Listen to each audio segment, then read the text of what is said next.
Been thinking a lot recently about the concept of rest. Everyone is so active, so energetic, running around, going somewhere, doing, with very little time for rest.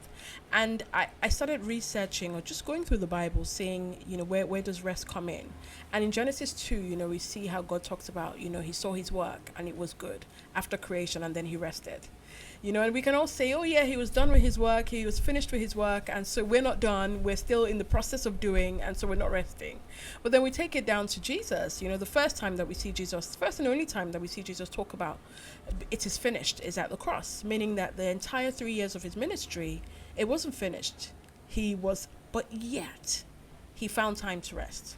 He took time out away from people. Sometimes away he would come back post rest. One of the times he's walking on water, and other times he will be in the midst of his disciples, and yet he will still go find a secluded place and rest. And for Jesus, resting meant connecting with his Father, refilling, refueling, recharging his energy, just so that he downloads what the Father has for him post that period.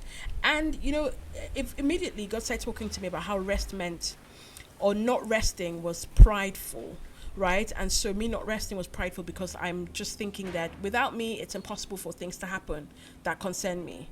And that means I'm taking away the God factor. I'm limiting what God can do, for instance, because for him, it's a case of I was there before this idea was even conceptualized. I brought this idea to you most times. Other times, you don't see what I'm doing in the background and I'm in the scene. So if you rest, it means that I'm still working. You can take time off because on this issue, I am not taking time off. So this is just me asking us, let's not remove the God factor. Let's not remove what our Father is doing and allow him do things.